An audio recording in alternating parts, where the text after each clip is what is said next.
The Sesh Podcast, episode 229, take 1.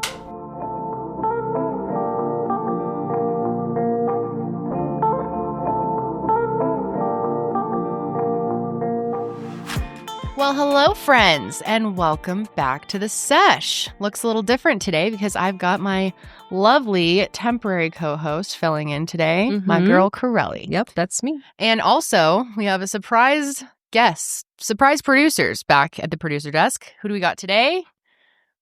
Tom. and Ian. And you guys know Tom and Ian. Any opportunity to have them on the show, I'm always like so down. I love having you guys. Thanks for filling in today. Of course, we've got the man corner over. Yeah, we do. This is. I don't. Have we ever had? Oh yeah. Well, I guess a mile higher. Yeah. Yeah, that's true. And also technically, because the only other episode of Sesh I was on, with Annalie joined halfway through. Oh yeah. So if you want to count that, but This is a whole new crew. Yeah, this is the four of us has never been done. Yeah, this could be a great. Like maybe we need to just do it this way every week. Every week. Janelle and Sweeney better watch out. Well, guys, today has been a weird day. I won't lie to you. We had a whole different episode planned that was going to be a massive topic. We've been working on it for a while. Sydney really put a ton of work into the research. We've all been like consumed by this topic the last like week and a half. And I know last week was weird too. It was Memorial Day and it was pre-recorded. We had like a Frankenstein video. The first half was recorded that week, and then the second half was like 2 months old. Yeah. Which, thank you guys for the input on the bangs. I'm going to grow them out for the summer. I did see the intro with that with you side by side. Yeah. I think I'm going to grow them out for the summer. Really? At least like grow them out a little bit more, just because a lot of people made a really good point that, and I get this, with sweating, my bangs are just going to get too greasy too quick. And I think that's definitely an issue. And I've definitely been running into that already. So I'm just going to like grow them out a little bit, do a little curtain bang. Okay. And then in the fall, bangs are back, baby. Okay. Because I was going to say, I definitely like them the shorter. Yeah. I do too. So cute. I love them both ways, so you can't really go wrong. But yeah, anyway, guys, we are going to cover this topic that we had planned, but it is very, very heavy and very long and intensive. And some things have happened. It's been a difficult day today, and Janelle's going through a very, very hard time. She will fill you guys in when she's ready, but we're all feeling kind of bummed out today and didn't want to, take on such a heavy topic. Plus, Janelle's put a ton of work on it. I didn't want her to not be able to be there for it. Plus, Sydney put in a lot of work. And so Sydney's in Florida right now and was already bummed that she was going to miss the episode that she had like put so much time into. So we'll do it probably next week. I don't know. We'll see. We'll kind of just have to see how things go. And if you guys could just send some love to Janelle. I was like weirdly call her Jan and Janet. But yeah, she really needs some good love. So maybe you can send her in the comments or on social media. Just send her some hearts or, keep her in your thoughts. She's definitely going through a really tough time. So today's episode is weird. We're gonna be, who knows what will happen today. We just pulled it together. Yeah, because you guys did Am I the Asshole last week, which was recorded like weeks ago. Yeah. But I missed out on that. And you guys know that I'm like the biggest fan of Am I the Asshole. So I was like FOMOing big time. So now we got it for you. Yeah. So now we're going to do Am I the Asshole today. But we changed our mind about what we were going to talk about this morning, so hours ago, and Karelly was the only one here at the office. I just got here, so she pulled together because there was so many options. There's like stuff going on with JoJo and Sydney Sweeney, and I don't even know who that is, but she was in Euphoria. She's a blonde girl. Okay, big bust. No, well, she's selling a bar of soap that has her bathwater in it. Ooh, okay, so kind of like what was it, Amaranth with the jar of farts. Yep, but this is a collaboration with like a huge soap company. And it's like targeted specifically for men. Oh, of course it is. Yeah. That's not shocking. I believe, not to be like, I know so much about the Sydney Sweeney bathtub fucking soap. But, tell us what you know. I think it's being sponsored by Squatch. Dr. Squatch. Oh, yeah. Really? Yeah. Oh, that's interesting. Yeah. Would you guys buy it? God, no. Why? No. They're only making 5,000 bars. What are you talking about? What the hell? It's a collectible? It's a collectible. Yeah, it's a collectible. Is she hot? Oh, she's hot. Pull her up, please. All right. I'm not like, I don't know, man. I don't get the appeal. She's conventionally beautiful. That's true. Conventionally beautiful. Whoops. So you guys know of her? Both I mean, of she's you? been in a lot of movies I've seen, yeah. I think her first okay. was what, Euphoria? Euphoria was kind of like her big break, and then Twisters was like her big That's right. commercial movie break. Oh, she's been in a very few pretty. things. You don't want her bathwater, Tom? No. No? I like that laugh you did. Yeah, no, I think I'd no. You wouldn't feel clean? No? No, I think not even I you? think I'd feel clean, but then it would be brought down by the crushing realization of I spent money on this. And then just being like, I could have spent that on literally anything else. I mean, it's such a gimmick. You know, like if Sydney, if you're listening, like if she were to give me her bath water, That'd be different. that's different. That's cool. That's a gift. But if you're listening and taking advice, don't work with Sam Levinson anymore and take better roles. yeah, Oh. that too, Sydney. Okay, here's a random question. If there was one person, like who would you pay money to take a bath in their Tom bathwater Cruise. after they took it? Tom Tom Cruise. Cruise. You would? You want to take a Instantly. how about a bath with Tom Cruise? Even better. Let's go. Network. 2 Toms in a bath. 2 Toms in a bath. Yeah, It's a new moving business. yeah. Just network the whole time. There you go. There you Okay. go. Okay. What about you, Ian? I mean, I'll give an earnest answer, an earnest, beautiful woman, Taylor Russell. Taylor, I if don't you're know who this listening. is either. Who's I don't know Taylor? anyone. And you would pay to take a bath like after she was out. Oh, Like shit. in her Yeah, leftover I'd water. love to hang out with her. Oh, you want her in the bath too, though. Well, she can be. I can be clothed. She can be clothed. I can be whatever the configuration Whatever is. makes her most comfortable. Mhm. Taylor? It's Taylor. Whatever you need, you know, I will try my best. I've seen her before. She's gorgeous. Mhm. Where would I know her from? She was in that Timothée Chalamet movie, Bones and All. Mm. Oh, I haven't seen anything. But yeah, there was like a ton of things we could have talked about because JoJo, the relationship is confirmed. official. Yeah. That shit. But just sidebar. She posted that photo On June 1st. That's crazy. Was Yeah. it June 1st? Yep. The start of Pride Month. Oh, yeah. So, Well, I mean, she's still bisexual, right? So, well, she's queer. she's not out of, she's kicked out of Pride now? I don't understand. Because I saw people saying that too. Like, of course, this is on Pride Month.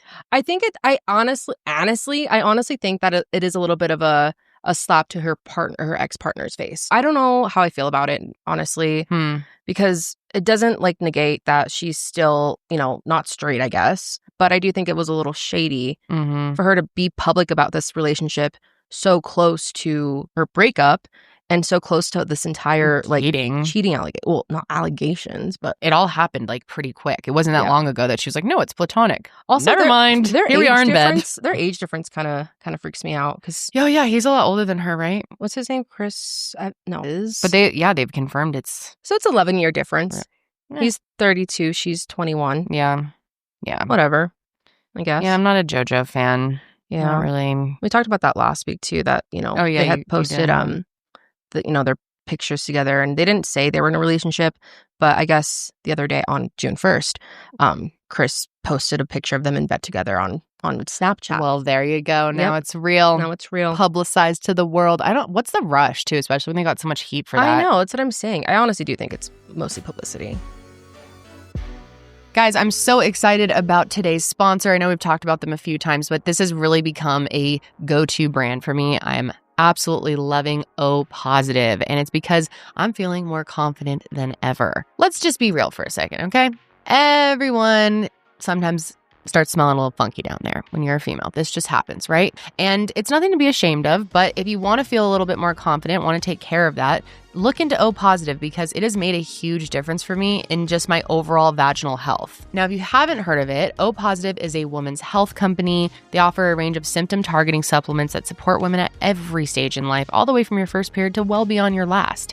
And they are proud to have the best-selling women's health products at Target and on Amazon. Urovaginal Probiotics is one of the top 5 supplements on Amazon, and they have multiple #1 products in Target for intimate care, PMS, and menopause categories. But what's so special about O Positive products? Well, they create real, tangible results with ingredients that are backed by clinical studies and shaped by board-certified doctors. O Positive is committed to breaking down stigmas and addressing issues that many women experience, including hormone health, vaginal health, menopause, and so much more. Uro is a probiotic blend specifically formulated to support vaginal health. It helps you to balance healthy vaginal pH, support healthy vaginal smell, and maintain healthy vaginal flora.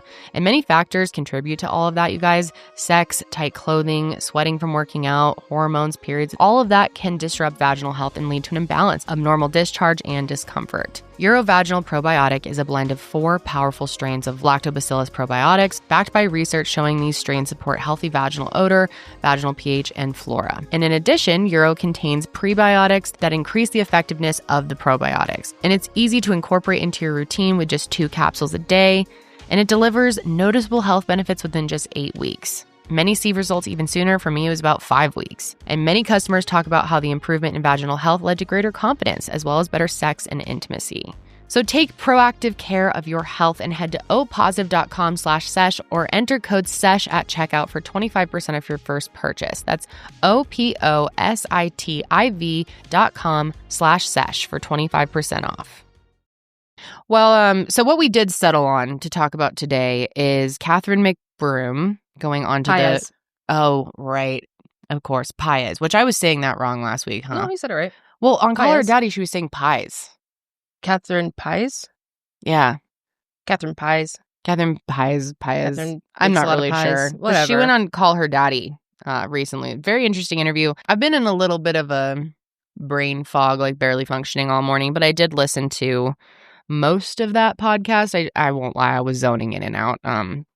Just distracted. She's hard to listen to. I'm not. She drives me insane, honestly. And I feel like people thought I was really harsh on her when we talked about it last time and like didn't have, and I said, I have sympathy that she was cheated on. Of course, always have sympathy for any woman who's cheated on. And I fucking hate Austin McBroom. He's such a clown. I'm also like, he just looks like the type that would cheat. Yeah. I don't think that this interview made her.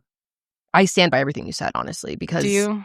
she, in my opinion, she didn't take any blame for anything. She No. kind of blamed everybody else around here. So Yeah. And I just at the end of the day, like there were some people who were like, oh, Kendall's being a mean girl. She's whatever. Like, let's feel bad for Catherine. And like, I do feel bad Yeah. for her for that portion of it. But you cannot forget the way that she has continually exploited her child. And she brings this up in the interview. And the way that Yes. she talked about that, or her children, I should say. Yeah. I mean, they're like some of the worst out there. And yeah, they didn't know initially, but everyone knows now what putting your kids on the internet, especially when you're monetizing them, is doing to them. yeah. And she's just continued to go with it. So I'm really not on this whole train of like, let's feel bad for Catherine. I just really don't.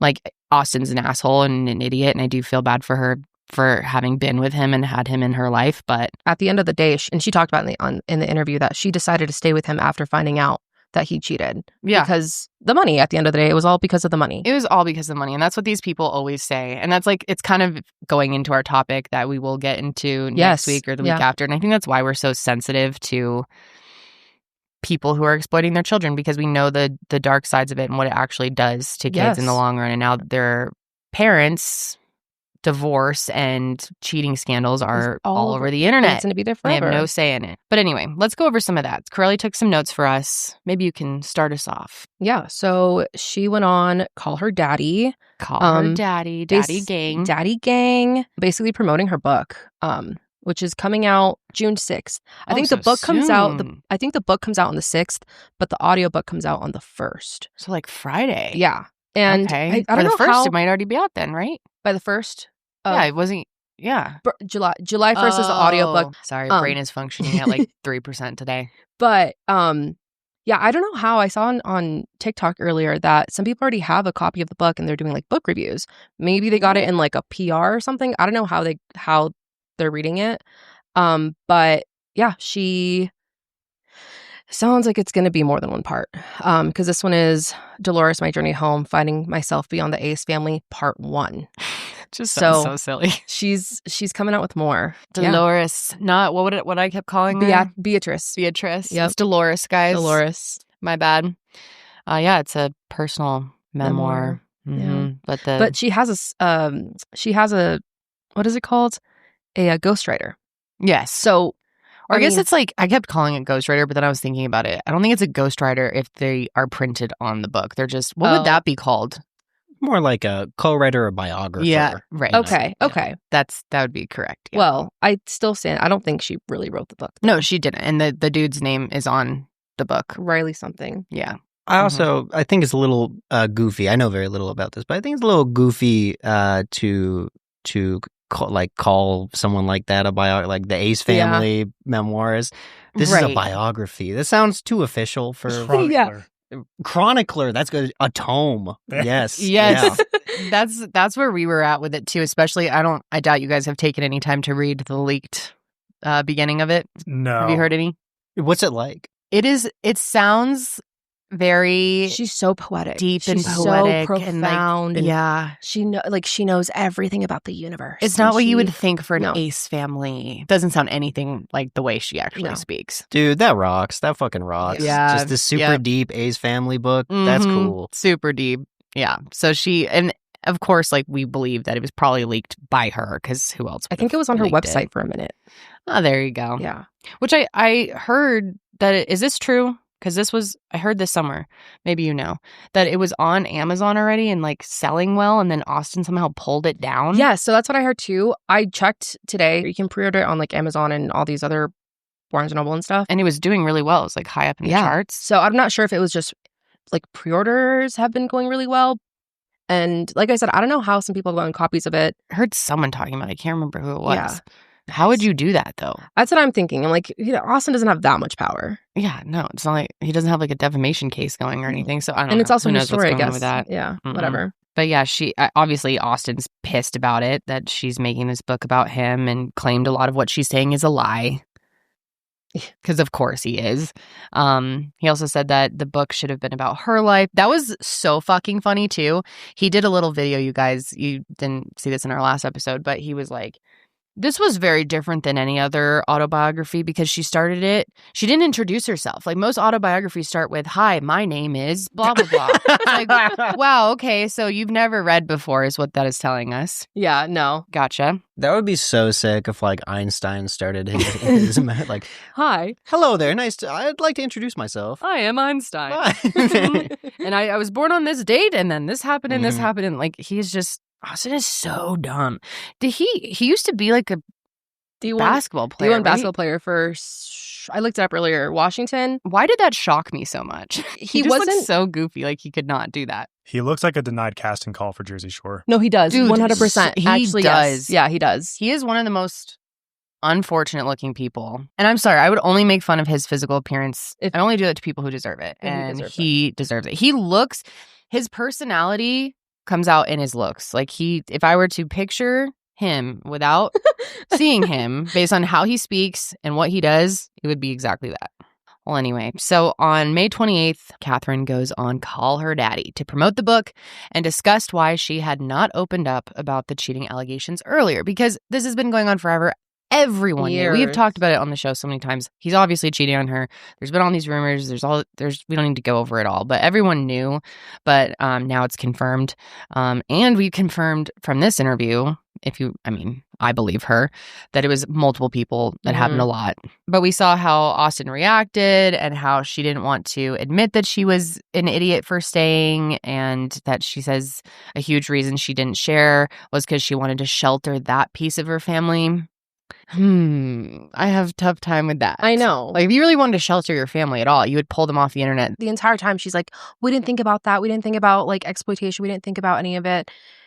As soon as you find out that your husband's cheating on you, wouldn't you take your kids off of the internet? Well, and that's basically what she was saying on Call Her Daddy, because Alex brought that up and was like, a lot of people accuse you of exploiting your kids, which kind of annoyed me that she said that. It's not really an accusation. Like, it is fact. You are exploiting your children. She says they were making 7 figures a month off their kids. I know. Flying in private jets. And it's all because, and I'm sure you guys don't know the history of like the Ace family. And I actually know more than I probably should, because I was watching, I don't remember who this was. So I want to clarify by saying I don't know where I learned about them from.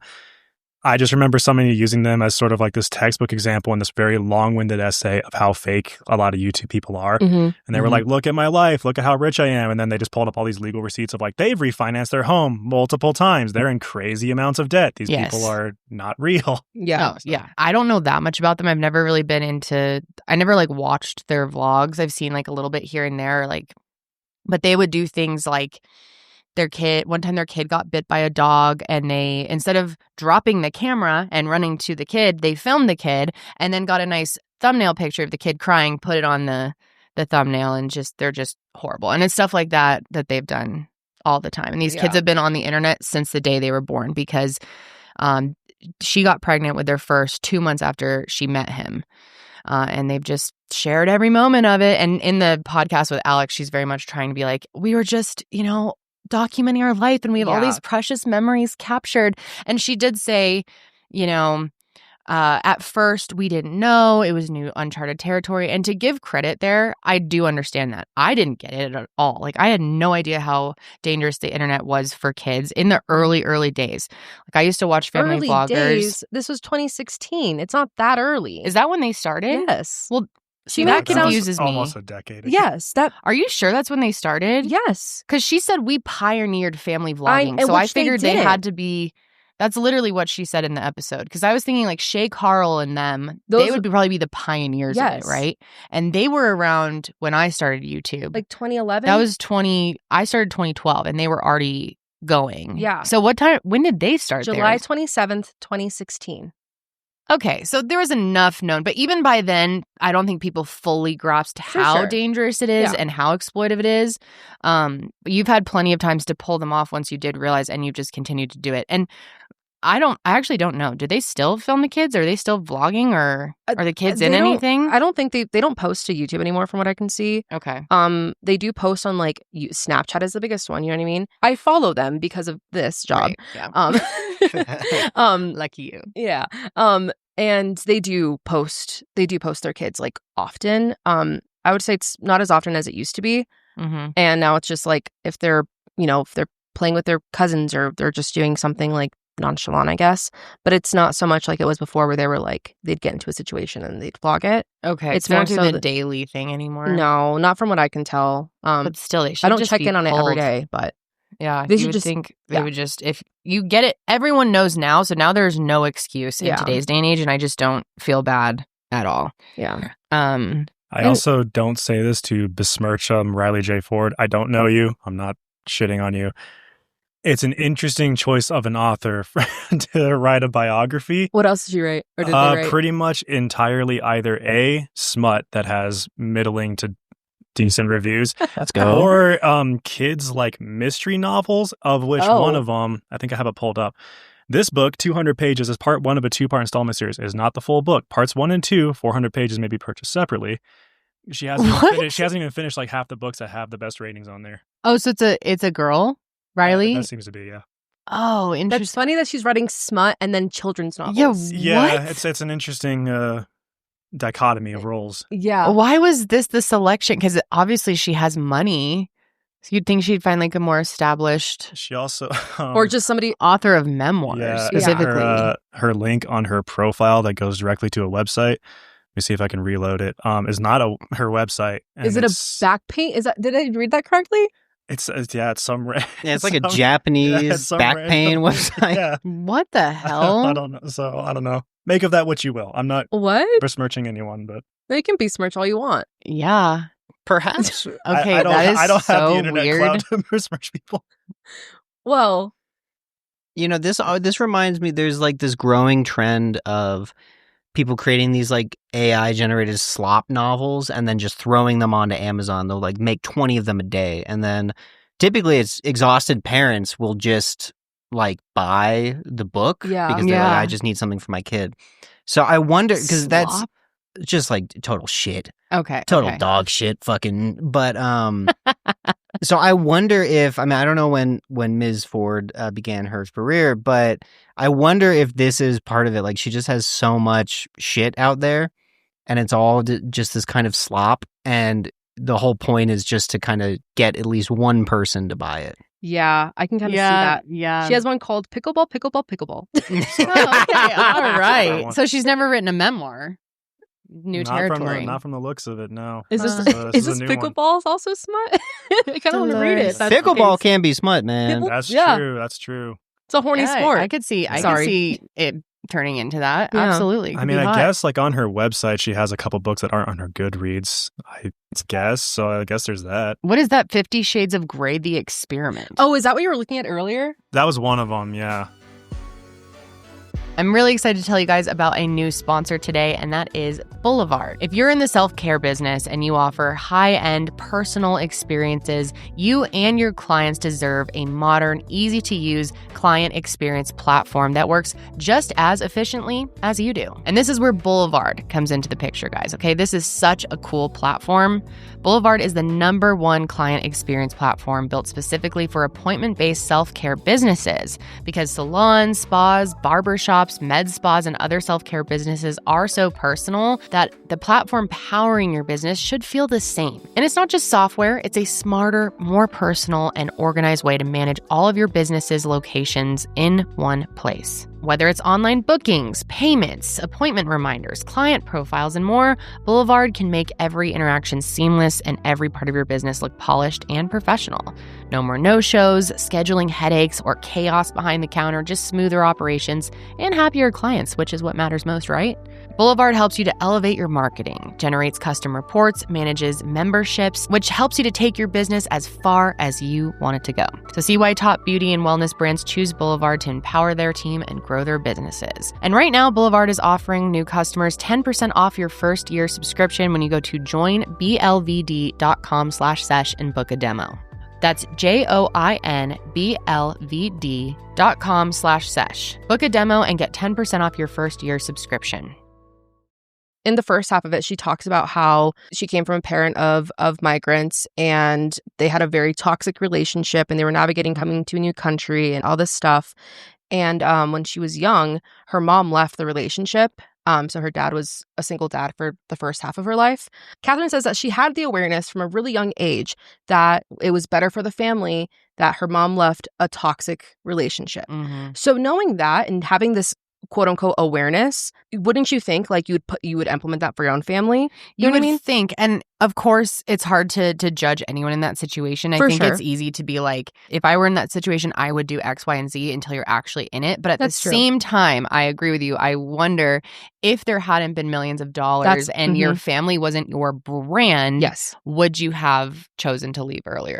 That's exactly what I was thinking too, is like if it wasn't for that. Yeah. And she says that she always wanted a traditional type of love, I do's and be there till death. Nothing more traditional than the McBroom family. Exactly. No, exactly. The Ace family, I'm sorry. Why are they called, I think I've asked this before, why are they the Ace family if their name's McBroom? Austin, Catherine, L. Right. Yes. Okay. Right. And then the other two came along and fuck them. They don't get to be part of it. But yeah, and then one day she said that she looked around and she's like, she thought to herself if she had made it, she had everything, everything she ever dreamed of, a house, husband, kids, and all this money and stuff, but she felt so empty. And then they met, and it's funny. She says they met at an all-white party and that she saw him from across the room. She said, McBroom across the room. She giggled. And he took her to Nobu, Malibu for their first date. I heard that part. She says she didn't like sushi. He didn't like sushi. So in my mind, I'm like, okay, so you go to one of the most expensive restaurants just for the aesthetic of it. Oh, 100%. So from the beginning, the marriage, the relationship was all for appearance. But yeah, I agree. If neither of you enjoy sushi, why are you going to a fucking sushi restaurant? It's always for show with these two. Yes. And it's all just for public display. And I don't know, she talks about her feelings and how she has this inner knowing of everything. And she just knew that he was going to be her husband and the father of her children and all these things. And as soon as they met, she just feels everything. You know what I mean? Is there any logical thought process for her? I don't think so. They started the YouTube channel right after they got pregnant, pretty much. And I guess Austin's roommate told them that they were already viral on Facebook because they were just uploading random content just for funsies. Yeah. I don't know if I believe that. That's kind of strange. Actually, I guess I kind of did that in the early days. I never expected it to be a job. I did it also for social interaction. With virality too. You don't plan to go viral. It just kind of happens. Yeah. But the roommate was like, yo, you can monetize this and make money. And they were like, hell yeah. So yeah, because Austin had dreamed of playing for the NBA, but that never happened. And Catherine blames it on a bad agent. I'm sure that's why. But yeah, since he didn't make it there, they'd start YouTube full time. Talk about first daughter Elle, how she didn't want a nanny except for their mother-in-law. And that pissed me off too. She was like trying to be like, we didn't want nannies, so instead we just decided to start filming so that way I can be home with my kids and have memories with them. Like, oh yeah, that's why you did it. That makes total sense. Okay.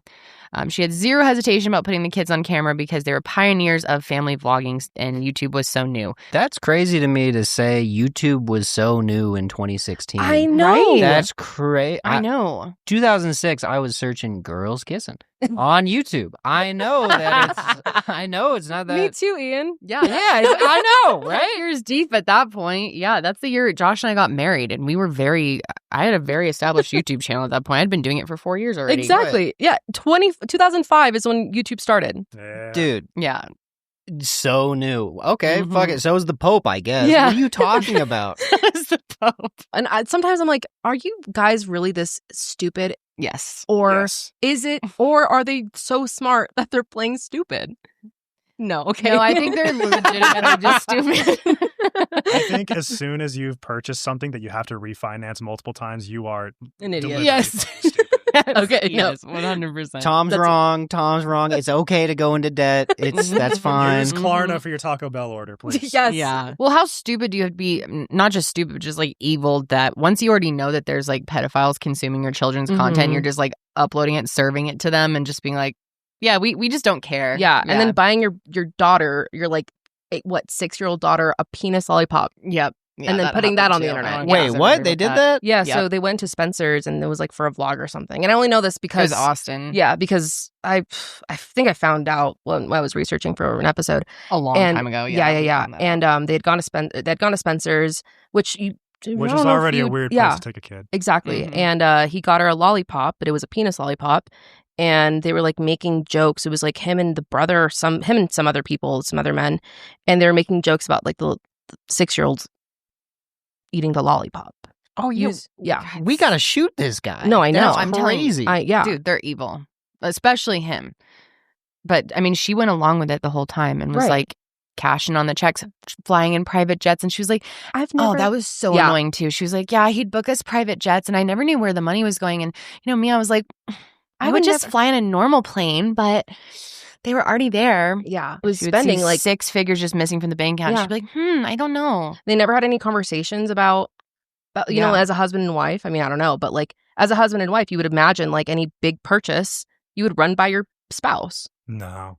No. I'm just buy the yacht, Tom.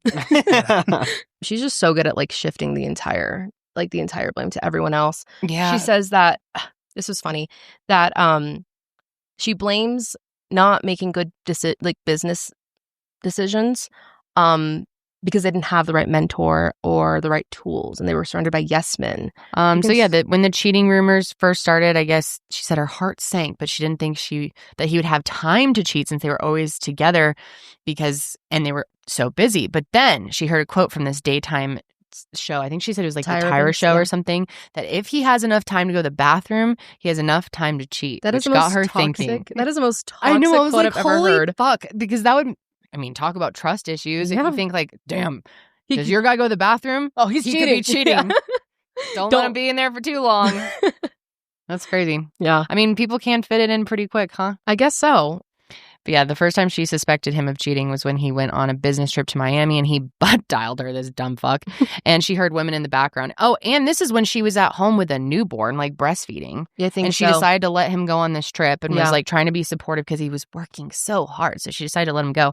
And then, this makeup artist said that she was at this Miami trip with Austin and that he was not being faithful. At this time, she was already pregnant with the third child and had the little one at home. Because she was pregnant all year. She got pregnant like back to back. She has Irish twin situation. Yes. Got it. And then years later, guys, she found out that he actually had an orgy on this trip.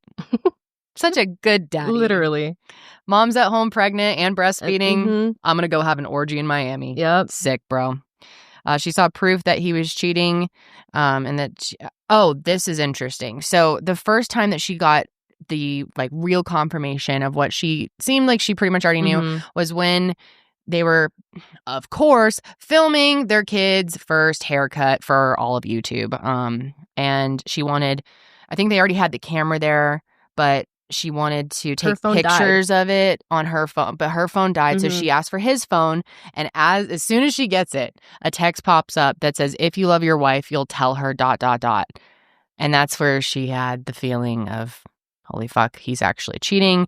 And I guess his assistant was there and like tried to get the phone back really Mhm. fast. And she was like, I Mhm. should have ran to the bathroom and like looked at it. So You she never should've. knew what it fully said. Yeah. But before this, she said she had a dream of a blonde demon sitting on the edge of her bed. And she said that was a sign. Yeah. So that's when she knew the rumors were true.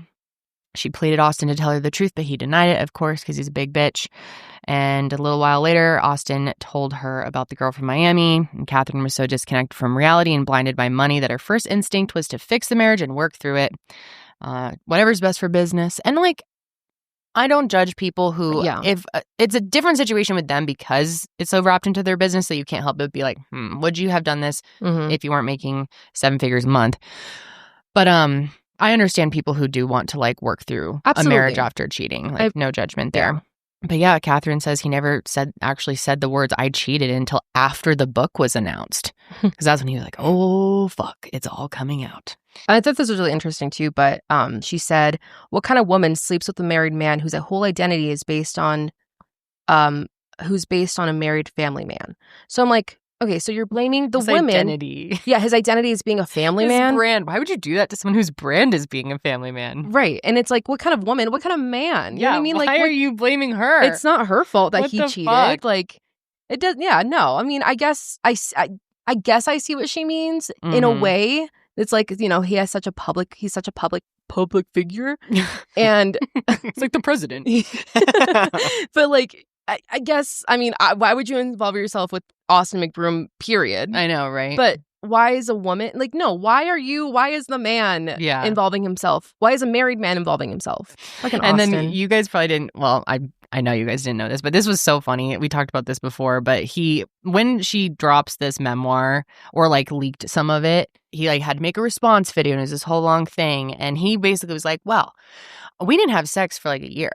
And she just couldn't give me what I need. And she said, I can't give you what you need. So I'm okay with like, do whatever you have to do. He was basically alluding that she was like, go ahead and cheat on me, which there's no confirmation that is what was said. But he was like, all she said is, don't embarrass me. Don't embarrass me. That's all she cared about. She says that she would never say that and would never want him to cheat on her. And he tried to really be like, yeah, she wasn't giving me what I need. So she was like, just do whatever you want. Yeah, because you need sex so bad. Yeah. Okay. Yeah. And then she did admit, she's like, you know, we didn't have sex for like 5 years, but that wasn't because of anything. That was because he was a fucking cheater. Maybe she was, that. And she was like pumping out babies. Yes. And dude, that's like the last thing you want to do. She denies ever saying that she was the Virgin Mary reincarnated. That's something that Austin said about her. He also said that she was trying to turn him into a mermaid. That was weird. Yeah. And that was for her like skincare brand. She was like, we did a promotional shoot for the skincare. Mm-hmm.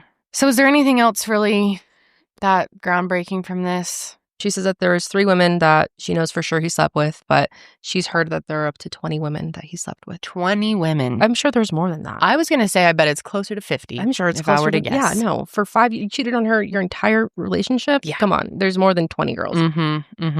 This was interesting, too. She also said if they were to stop feeling, she felt like she was disappointing millions of people and breaking their hearts. Yeah, I'm like, what about your fucking children's hearts? They're like, going to be devastated. We can't do that to them. The millions of people. Think about them. And the millions of dollars all down the drain. Could have given your children privacy. And it's like, you guys, it's interesting, too, because they made enough money before everyone realized how bad it is to have your kids on the internet, especially to monetize them. They could have Yeah, you could have been like, all right, time for us to check out. We're going to be responsible parents now. We have enough money to like get into real estate or something. I don't know. Yeah. But no, they just continued to do it. And I think it's because especially Austin is just such a fame whore that he doesn't want to let it go. And he's obviously addicted to money as well. But yeah, I guess she didn't really take any accountability over any of the Ace family shit. And no. She denies ever using ayahuasca around the kids. And that he said that just to hurt her. I completely back her up on that. He was totally trying to make it look like she was doing like hard drugs at home with the kids. Yeah. He clearly doesn't know what the fuck ayahuasca even is. And he was trying to be like, oh yeah, she does it every week. Okay, dude, her brain would be like melted if she was doing it every week. Yeah. There's no way. So yeah, that's that on them. I'm kind of done with them for Forever? like, yeah. Can we at least maybe we just don't talk about them until the book comes out? Until and then, book 2 comes out. Oh, right. Well, it'll be book 1, right? No, it'll be book 1, yeah. Yeah, but the whole thing. But Yeah. maybe there's nothing else in there. Maybe they release all the interesting parts. Do you guys care? Let us know in the comments. You seem to care. Let us know. There's what a you lot think. of like feedback on it, so let us know if you do. Anyway, I want to do Am I the Asshole with the time we have left. That is my favorite. It's been months since I've got to do this. Plus, I love having the guys here to give us their thoughts. It's always interesting to have your perspectives. Also, I feel like it's probably pretty safe to say I don't think Austin was telling the women he was in a real Yeah. I know he's really public, but back into there were 7 billion people on the planet. There's 8 billion people now. I could be fucked to tell you who is married or in a relationship, whether they're incredibly famous or I have no idea if Mr. Beast is in a relationship. I have no idea if Tom Cruise is married. I don't fucking care. Yeah. So I'd be willing to bet that if I was dating somebody and they told me they were like a really public personality for whatever reason, I would give you the benefit of assuming that if you're talking to me flirtatiously, that means however famous you are, you're not in a relationship. Yeah. Yeah. And since he seems to be a serial liar, I mean... Yeah. I agree. Yeah. No, I fully agree with that. Mr. Beast is engaged. Is he And really? I'll forget that in Good about for 4 him. months. Good for him. Yeah, you can forget that. Who cares? But do you have any final thoughts on McBroom and Catherine? I don't know, dog. Like, yeah, we gotta. Yeah, he's terrible. What Yeah, a he's what awful. he's a scumbag. I mean, Yeah. I don't know. He's But- such a weirdo too, and just I don't understand why anyone was so. I think it was mostly kids watching it. Maybe. I mean, that was around the time when like vlogs were kind of kicking off, though. Yeah. Too. Yeah. That was what Yeah. most people were consuming was just people doing everyday shit. Yeah. Yep. I know. Me and Josh used to make vlogs, like maybe post like every I love those maybe vlogs. once a week. I know people loved them. We Yeah. did nothing. I barely left my apartment. Like it was just me all the time with like my cats, and people watched it. Hmm. So yeah, There's I some guess kids in there. I'm sure you would have made yeah, millions. and tons of money and private jets and renting out. They rented out the Staples Center. Those two Yeah. and did a whole the- event there. Like they and had a- filled it. Yeah. I know. James Oh, Charles did the. National Oh yeah, I Anthem. was showing you last week during Mile High Reading. Yeah. And Uh-huh. Austin also brought his mistress to that event. No way. Yeah, he did. She was in the Yeah, stands. she was there. She was on the courtside. Mm-hmm. One of the 20. One of the What was her name? Monica Bush. Monica Bush. Isn't that the best name for like a side? That hustle? is She sounds like a- that is such a cool name. Monica Bush. Smoking on that shit that made Monica Bush. That's cool then. So good. Yeah. All right. Well, I need like a detox from them. I hate them. Obviously, I hate them. I really do. Well, I'll take it back. I really dislike Catherine. I hate Austin McBroom. I hate both of them. Okay, maybe I'll get with you on that. Yeah, no, full Full hatred. full hatred. Today's episode is also brought to you by one of our favorite sponsors here at the Sesh. It's ZocDoc, you guys. We love ZocDoc. They have been amazing to us, and it's a product, well, a service, a app, actually, that we have all been using since far before they started sponsoring us. I can speak for Janelle, even though she isn't here. Her and I both found our current doctor through ZocDoc, and we love her. For so long, we were completely avoiding the doctor, being very irresponsible, but also because there's a lot of bad doctors out there and the healthcare system is a mess. And so for a while I was like, I'm not going to the doctor anymore. And I'm talking years until I found ZocDoc and until I found my doctor, my dermatologist, my, what's it called, Karelly, when the eye ophthalmologist? Optometrist. Optometrist. Mhm. Found my optometrist, even my OB/GYN. Now, if you're out there and you're thinking, man, I really need to get into the doctor, but there's so many different reasons you don't want to, or you feel like you can't, or it feels overwhelming, or you're scared to go to the doctor, which is very normal, give ZocDoc a chance because it is so easy and makes the whole experience so much more manageable. Now, if you haven't heard of ZocDoc, you guys, it's a free app and website where you can search and compare high-quality in-network doctors and click instantly to book an appointment online. And we're talking about booking in-network appointments with more than 100,000 doctors across every specialty, all the way from mental health to dental health, primary care to urgent care, and more. You can filter for doctors who take your insurance, are located nearby, or are a good fit for any medical need you may have. Also, with hundreds of verified patient reviews, you can find the exact type of care and support that you're looking for, from good bedside manner planner to fast wait times to doctors with the best listening skills. Or you can find someone with all of that. So stop putting off those doctor's appointments. And again, I don't judge you for it. I get it, but you don't want to put that off, okay? Go to ZocDoc.com/sesh. That's ZocDoc.com/sesh. ZocDoc.com/sesh. Let's get into Am I the Asshole? So last week we did Am I the Asshole for helping a friend in a bad situation on my wife's birthday. A lot of you guys told us to read the update. I wish we'd read it on the show. Last week we were saying, it could be the wife being insecure. And we did say that the husband wasn't the asshole at the end. And you weren't here for this. So yeah, you have to break it down for me. Read it so that... I can recap it if you want, or you can read it. I can just read it real fast. I think it would be interesting to get your perspective on this. Yeah, I haven't heard it yet. Okay. I being a 28-year-old male, have a friend called Sarah, 28 female, whom I've known since childhood and who has been there for me my whole life. I owe her my life, and she's always been my go-to when I've had problems, as I'm assuming what they meant. I want to make this clear. Romantic feelings have never been involved. We have a brother-sister relationship. Sorry, the grammar is atrocious on this. My wife, 29 female, has never liked Sarah. I had her as a best woman at my wedding, and she calls her a pick-me. She went as far as to suggest I cut her out of my life when she became pregnant with her first child, but we worked through it in couples therapy. Their relationship got better when Sarah got married last year, but unfortunately, Sarah's husband just up and left a pregnant Sarah, which has made her mental health spiral. That sucks. That is very sucks. Mm-hmm. Since Sarah has always been there for me, I've stepped up with her, with taking her to appointments, building a nursery, and even promising to be with her when she gives birth. Interesting. She has no family. Very kind. Mm-hmm. She grew up in a foster care, no family. My wife has become extremely hostile to Sarah, which has caused fights. And to make up for not being there as much as I should, I planned a special birthday for my wife, a whole day and night, being treated like a celebrity, fancy hotel, dinner in an expensive restaurant, shopping trip, and spa. But unfortunately, Sarah went into labor 6 weeks early and rang me in a bad state, begging me to come to the hospital because she was scared. I told my wife everything, and she started to freak out, saying it was her day and Sarah wasn't going to ruin it. Then she told me don't come home without a paternity test, which hurt me because I would never do that to her, but she wasn't listening and just left without saying another word.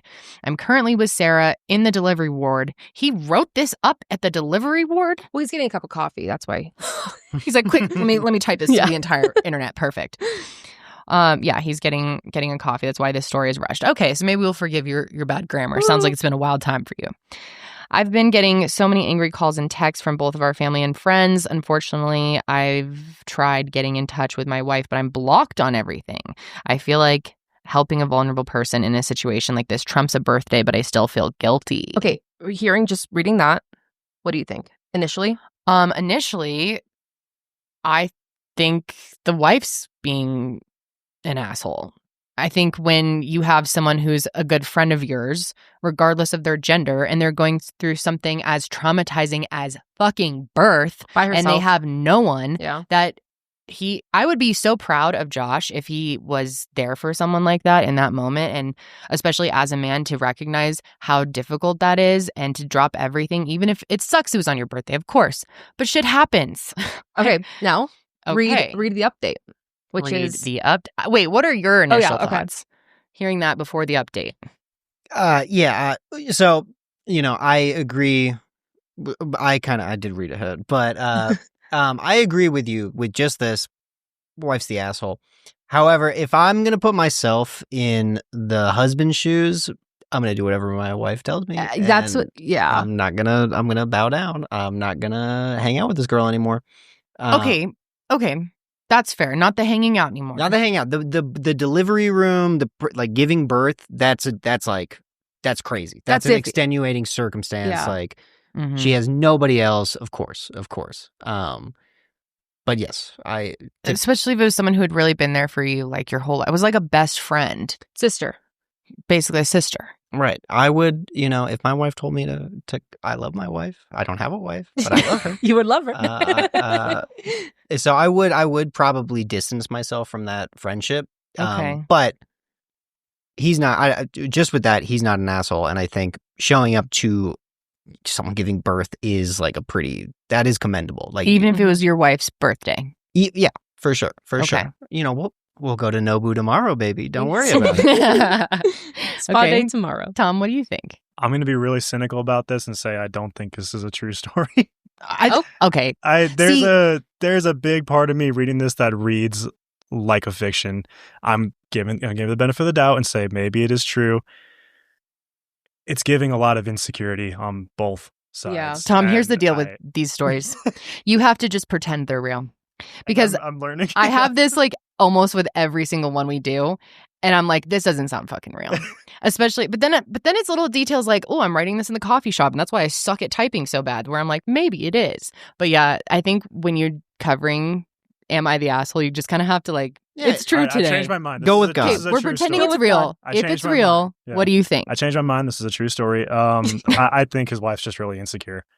Okay. I mean, and maybe that's just because I've tried to surround myself with people that aren't super insecure, except for Ian when we hang out. But I feel like if you were that upset at somebody hanging out with someone else of the opposite gender, assuming that's what you're into, then it sounds like you're both maybe a little bit insecure. But although maybe there's history, I don't know. All right. That's the stance we took last week. Okay. Right? We did say, wife sounds like an asshole. You're not the asshole.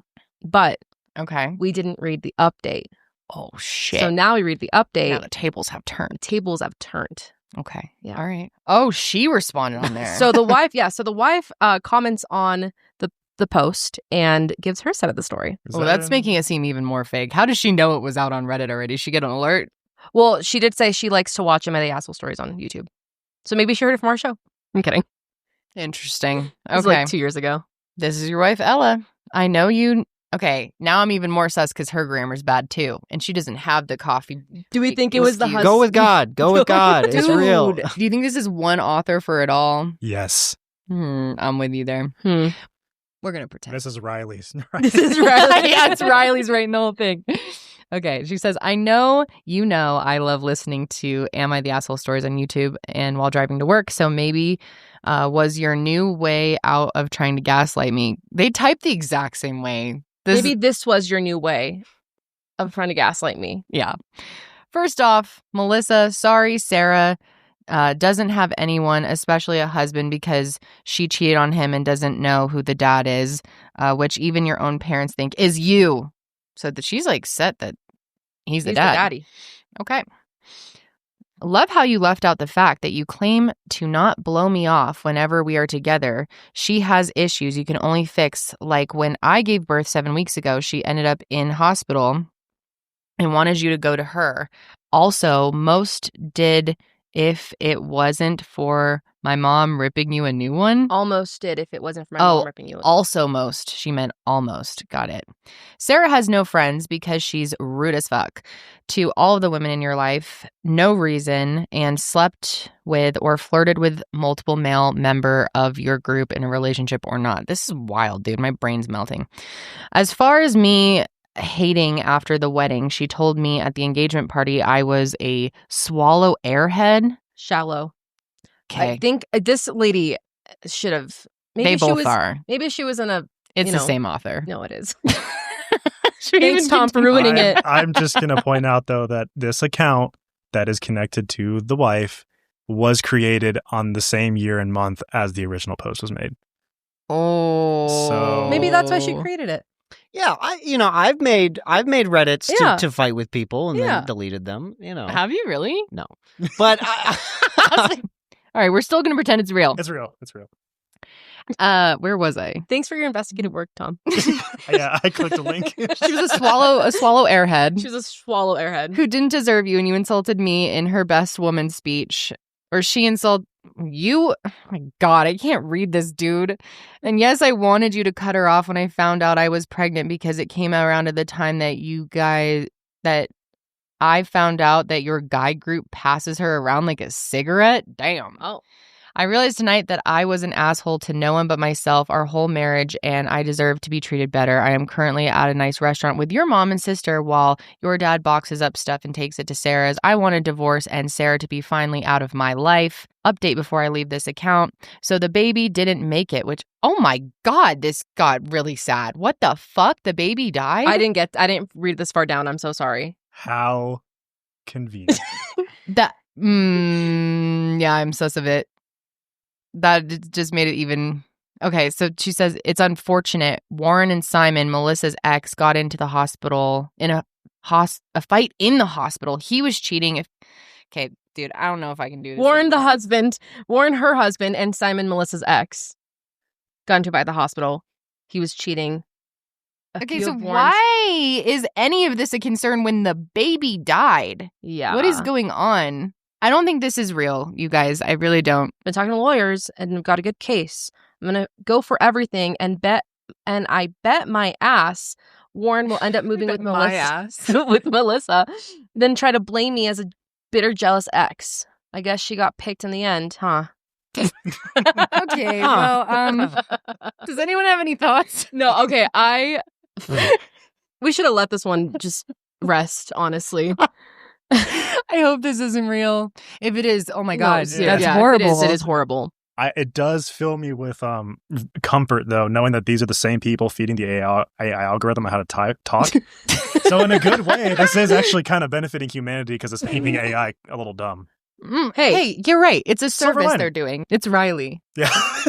Thank you, Riley. Shout out, Riley. Well, yeah, this goes on and on and on. Dude, I'm out on this. Knowing that, I guess I would say she's the wife. The wife is whatever. It doesn't matter. This is fake. Listen, the top reply goes, there's a lot of terrible spelling with both of these alleged people. Somehow I doubt this one. Mm-hmm. Interesting how neither of them uses a period. Same person. Yeah, totally. All right, well. I like one person has a great comment. Of course there are no periods. Everyone is pregnant. That's a really good. That is so good. That's a good one. But the best part of Am I the Asshole is people's responses to them. That's true. Okay, let's do another one. We're going to pretend these are real from now on, okay? And you know, some of these are real, right? They have to be, some of them, right?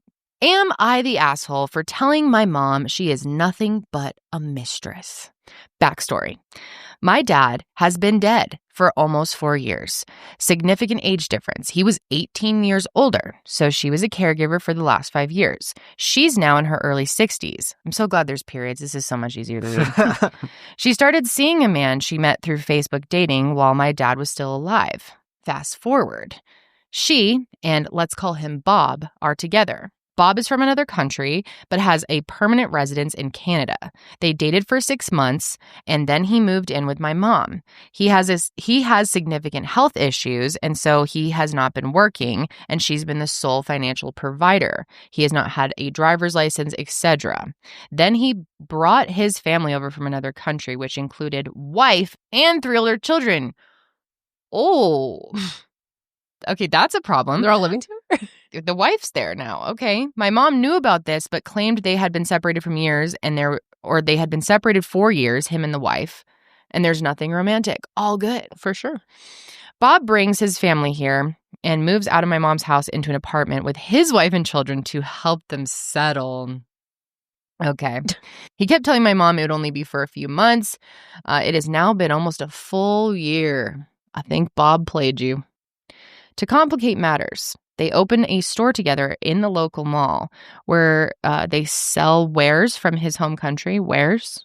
So just like little things from his country. So like probably like knickknacks and like a little store. I don't believe it's exceptionally profitable. And now my mom, who has a full-time job and should be retiring, is spending many evenings and weekends running the store while he is with his family.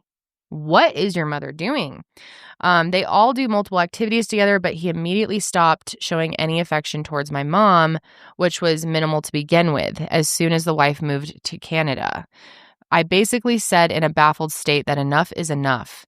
This isn't a relationship. I told her she was nothing but a known mistress who his wife is tolerant enough of to keep around as a cash cow. Yes. Am I the asshole? Do I just let it go and let her live in this delusional state? I am worried it's going to have serious consequences, financial, emotional, and mental.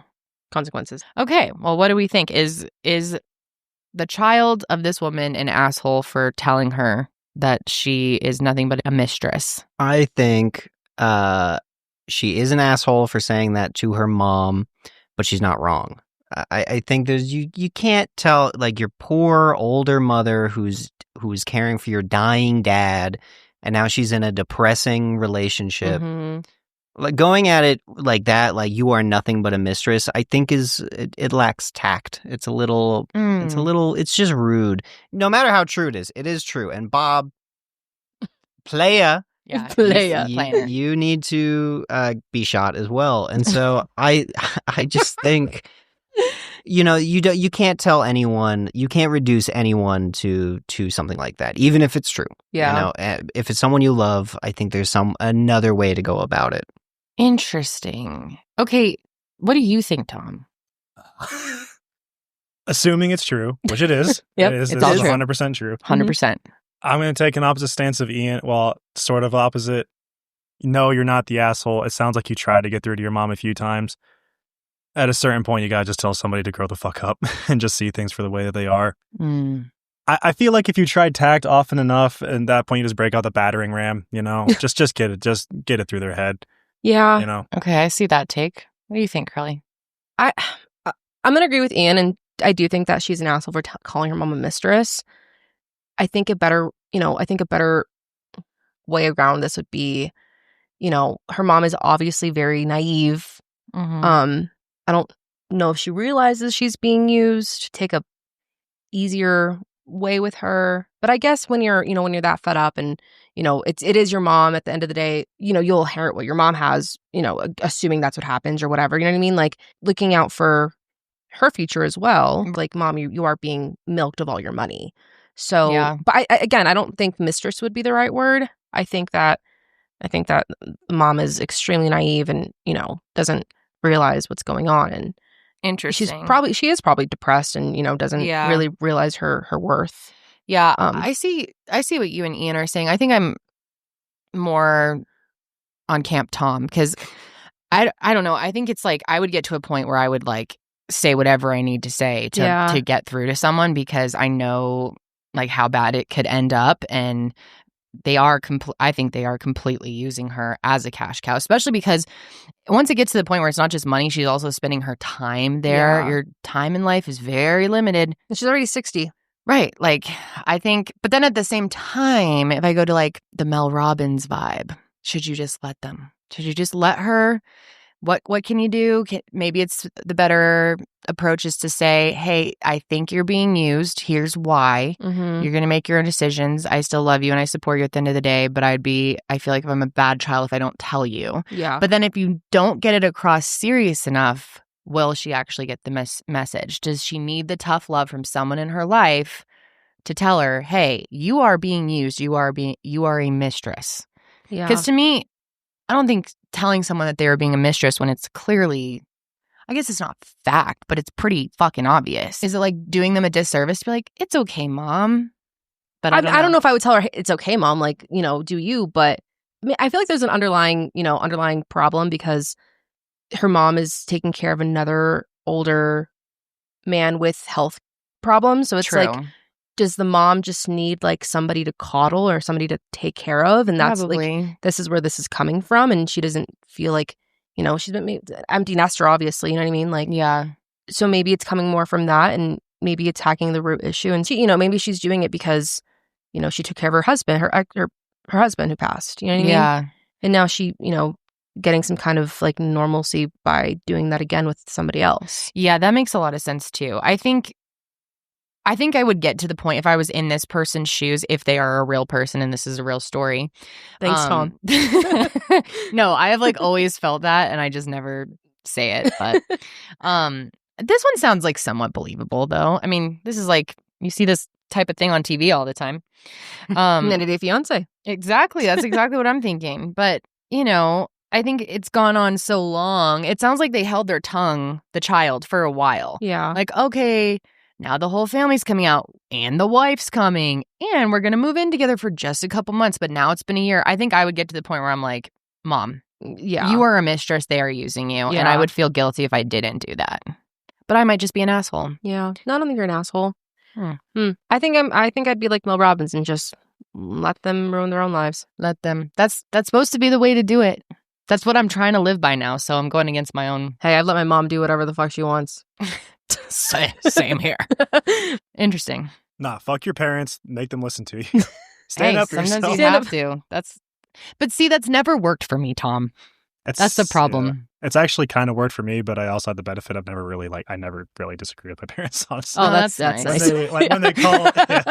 When they called me out and criticized me, it took me a few minutes to be like, you're kind of right. I have this problem with like everyone in my life, which I've gotten a lot better because of therapy. But I'm such a just like controlling person by nature because of like a chaotic childhood to some degree that I think I know what's best for everyone around me. And I used to get like so pissed and frustrated if people weren't. I was like, if you can't, why wouldn't you just follow my perfect plan? If you just listen to everything I said, your life would be fixed and you'd be fine. It's backfired every time I've done it. So I'm trying to learn new approaches, especially now that I'm going into like, I am already a parent, but it's like, I'm not guiding her on major life things like this. Yeah. I'm like, I don't want to be that parent. Okay, let's move on. I guess we don't have a final verdict. I forgot the gavel today. Where's she at? I think we have to go like I mean, technically, undecided. didn't we all say that she wasn't the asshole? We just had different perspectives on how she should have done it. That's true. Yeah, again, like I don't. She's not wrong. She's not wrong. But it's just I'm imagining myself in my shoes going up to my mom and I'm like, Mommy, like, I don't want to call you a mistress. Cry with her. I'd cry. I'd be like, I know it's so hard. You still think it's asshole territory to say anything disrespectful to your mother like that? Yes, I think it's just disrespectful, honestly. Like, she's not wrong, and I do think she should have had a conversation with her mom surrounding it. I don't think that was the right way. So would you call her an asshole?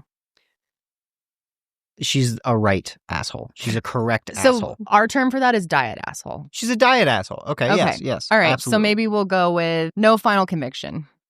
Jury's out. Hung jury. Okay, moving on. Am I the asshole? Did I say that weird? Asshole? Asshole. Am I the asshole for expecting my wife to help with the tidying up? We are both in our mid-30s. We've been together for 11 years, and we have 3 kids, the youngest being 11 weeks old. Wow, a little freshy. And the others are 4 and 6. We have a fairly big house, and I am the sole earner of the family. Our 2 eldest kids go to school 5 days a week, and my wife looks after the 11-week-old. To preface, is it preface? No, it's preface. It's Okay. preface, yeah. It's a preface. Sorry, my brain, I'm telling you, is like out to lunch right now. I am not saying that watching an 11-week-old is easy work. Fuck, no, it's not. He gets upset often. He's 11 weeks old. Of course he does. He's like, why the fuck am I here? What am I? He likes to be held for comfort, which she is very good at providing. Yes, mothers most of the time tend to be. The problem is literally everything else gets left to me. She does the washing, not ironing of the clothes. How could she? Who the fuck is ironing? Does anyone iron their clothes? Do any of you? You would. I have Yeah. quite a... You starch your pants too? What are you doing, what, man? do you not iron like your formal shirts after wearing them 2 times? To be fair, I don't have any formal shirts. This is a problem I need to address. Anything that is a button down could be considered formal. No, I don't. You don't have any button downs? No, I have button downs. I Yeah. just don't. I don't iron them, You just like leave the wrinkles in the sleeves? and I unbutton them down here. Show a little chest hair. Exactly. That's me. I've never ironed a thing in my damn life. I've Oh. never steamed anything. It's kind of therapeutic. I agree, Tom. It kind of looks that way. No, it is. I love ironing my man's shirts. I'm not gonna lie. Really? Yep. You iron his shirts? Yep. Ethan's a lucky guy. Yep. I've never ironed a damn thing for Josh or myself. If he asked me, I'd be like, go like buy a new one. I don't know. Put it in the. I just throw everything in the dryer and put it on like steam mode or whatever. That's true. I don't have a dryer. I don't have a Okay. washer. Okay, yeah, so that makes sense. You know, I had to iron clothes for a country club job I had once as a busboy, and that has instilled a deep hatred for the act of ironing within me. That's fair. My dad would make me also iron his shirts when I was really young. So Okay, so you learned it early on. Yeah. You know what? It did look. I was watching Love on the Spectrum. Have any of you seen Love on the Spectrum? love that Familiar. show. I haven't watched it a ton, but I'm familiar with it. It's excellent. Like, huge fan. Loved it. Binge watched it. But anyway, one of the moms was teaching him how to iron, and it did look kind of relaxing. It's kind of nice. I like the sound of it. Just too much work. I don't want to have to do that. Except when you burn a shirt. Well, so he's pissed at her because she's not ironing the clothes. She's just washing them. But she does have an 11-week-old at home. But school drop-offs, pickups, all packed lunches, and cooking in general, 2 meals a day, all dishes, ironing, and... Wait. Ironing. Oh, so he's saying he does the ironing. Yeah. So these are all the things he's doing. Yes. And cleaning and tidying gets left to me. I wouldn't mind, but my wife has a habit of stacking random useless stuff in random useless places and just leaving them there. For example, leaving all the recycling on the kitchen table, leaving clothes and toys on the table, leaving random bags and other things on the stairs and in the bedroom, etc. I leave it for a couple of days, but then it adds up. Sounds like she has ADHD. Yeah, that sounds like me. I end up cleaning everything and moving it all. Today, I spent nearly 3 hours cleaning after work and harmlessly said I wouldn't mind if you made a bit more of an effort with the tidying. Then she started being defensive and saying, I watch Nathan, our baby, all day, which is true. But he is quite happily put in his chair for an hour. Come on, dude. So she's going to clean everything that he cleaned in 3 hours in 1 hour. All right. And she's exhausted and probably up all night with him and just like completely depleted. Your hormones are fucked and birth is awful. And it's only been 11 weeks. I was still a wreck by that point. It's not like she gets no time at all any day of the week. Anyway, I feel like a dick now. Yeah, I think you are. But in the back of my head, I feel like it isn't unreasonable to ask for a little bit of help. It can be quite overwhelming at times and I'm tired. Okay, I guarantee you, you're not as tired as her. Did they say if she's breastfeeding? More context at the bottom. Oh, more context. More. Okay.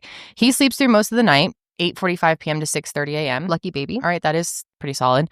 I do all the evening feeds, and I get up and do the morning feed every day. Oh, wow. Okay. All right. My wife sleeps from 11 p.m. to 9 a.m. Damn! What is that? 10 hours? Yeah. That's Fuck, nice. that's amazing. I haven't slept 10 hours since before my daughter was born. That's crazy. Good for her. When I get her up and set off to work. And when the baby was having night feeds, I did all of those. She never tidied. I've always been able to keep on top of the housework, but it's getting more and more. I have less and less time. I exclusively watch our 2 other kids, take them to all their play groups, soft play, days out, and I take Nathan if I can as well. My wife goes out twice a week, at least for drinks or shopping.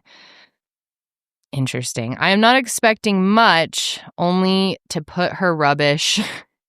Is this a Brit? Probably. And dirty nappies. Oh, yeah, definitely. It's a nap. In the bin. It's like a dirty diaper. Oh. Nappies. They don't get piled up and left for me when I get home. Okay, so all he wants her to do is put the rubbish and the dirty nappies in the bin so they don't get piled up and left for me when I get home.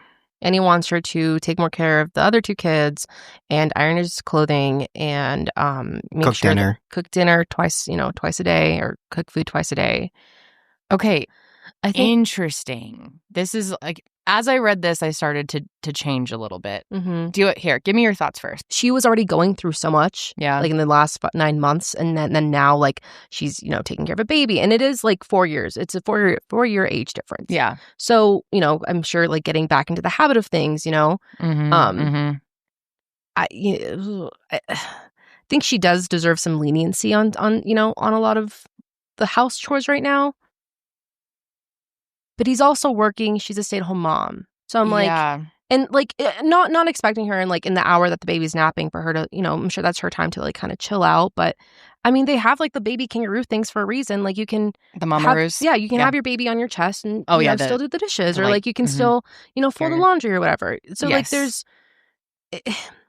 ways that they can help each other out. I agree. I think what changed for me is hearing that he did the night feeds. It sounds like he's a pretty fantastic dad if all of this is true. Sounds great. She's sleeping from 11 to 9. She's getting 10 hours of sleep a night, and he still wakes up and feeds the baby in the morning. He does the morning feed every day. And night feeds. And the night feeds. He did it all through. And then it's like he is asking for very basic stuff. It's not like he's like, I want our house absolutely immaculate and all my meals made. And, the ironing thing's a little, but maybe that's just it's a British thing. Yeah, that's what I was going to say too. I don't think he's the asshole anymore. I don't think she's an asshole. But she's going out twice a week for drinks. And it's like, okay, and the time that Yeah. so you're leaving the baby with him while you're out for drinks. Yeah. And he's the sole provider. Yeah. And taking care of the other 2 kids. Yes.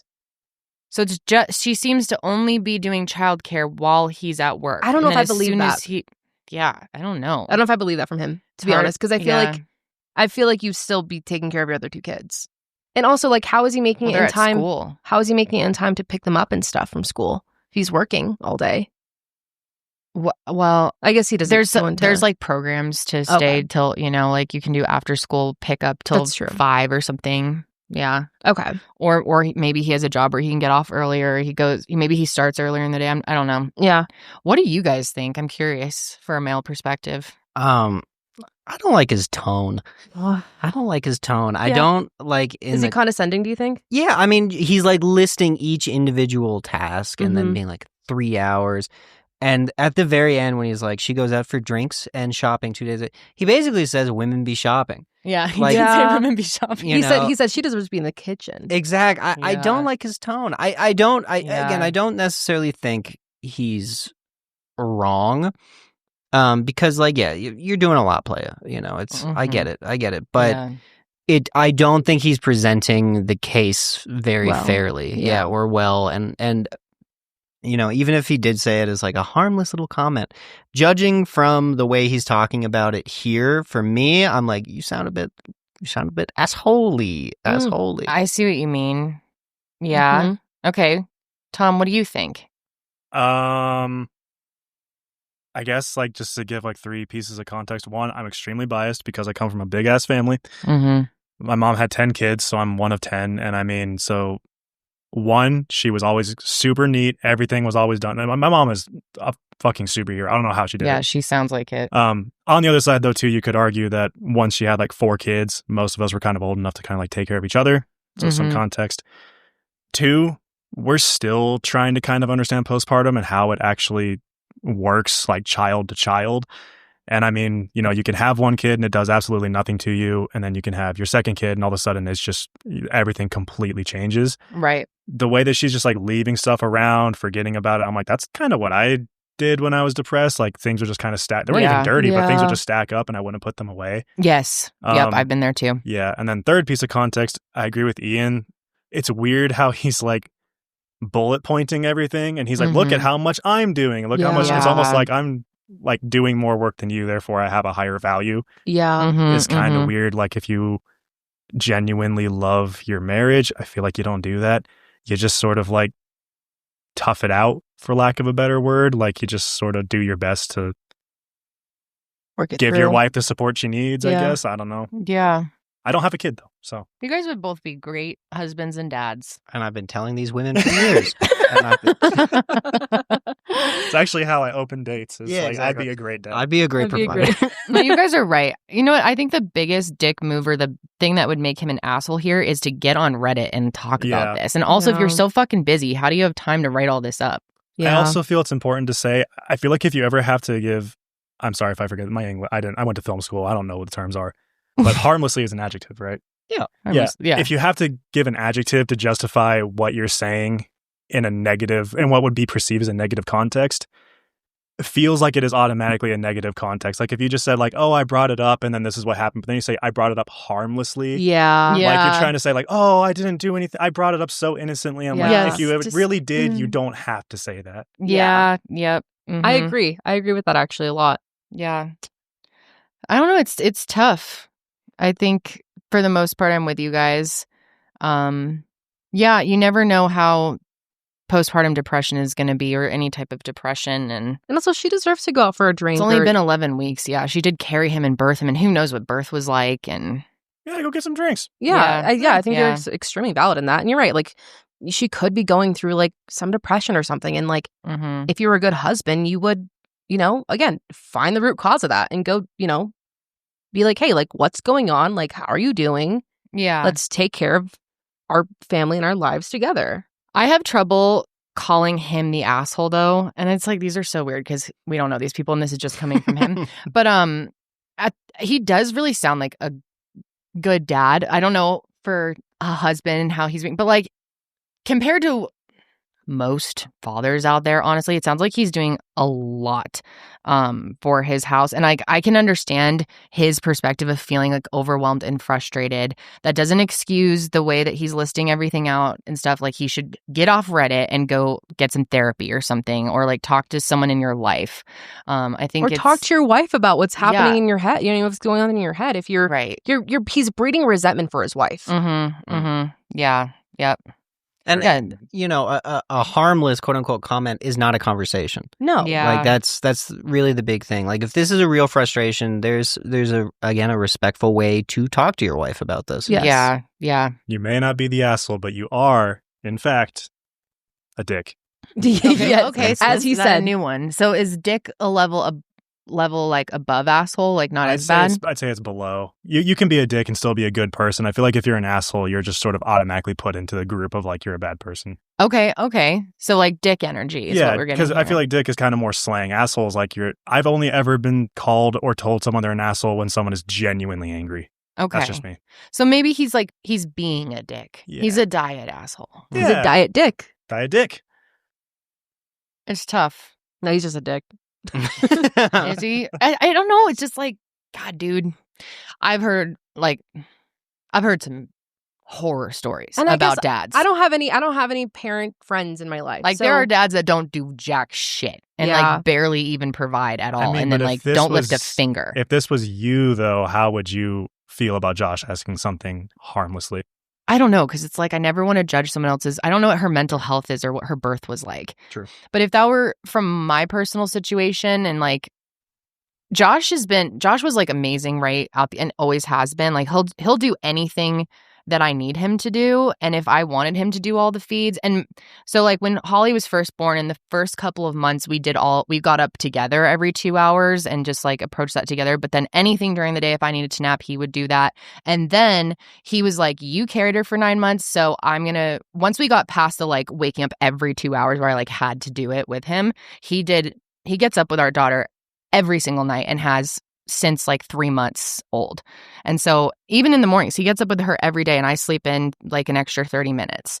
And if she rarely gets up during the night, but if she does, he does it.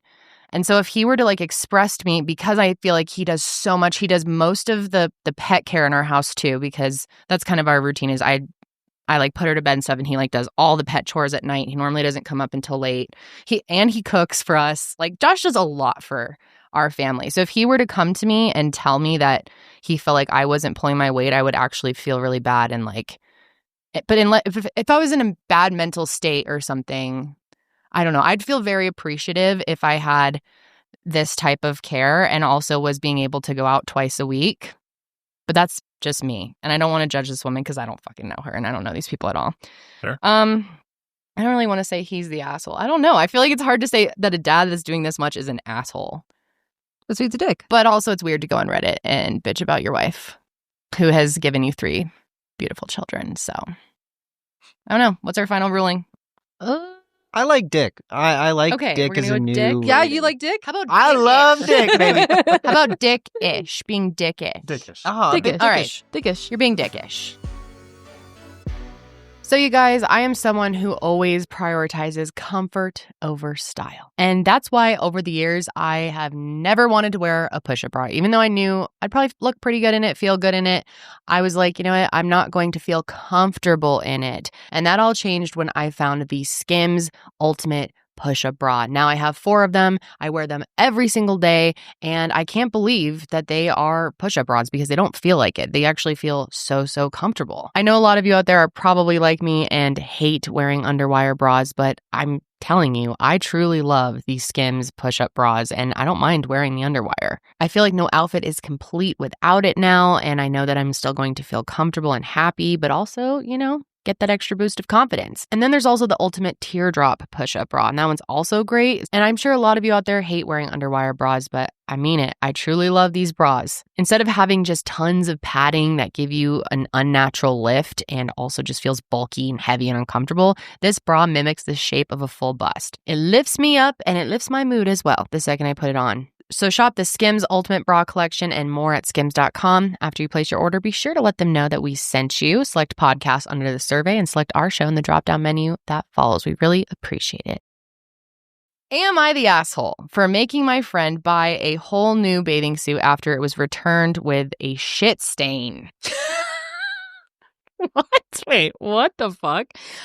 For making my friend buy a whole new bathing suit after it was returned with a shit stain? Okay, I'm guessing it's going to explain. This happened a couple of weeks ago. There is still tension in the friend group over it, so I figured I'd ask Reddit.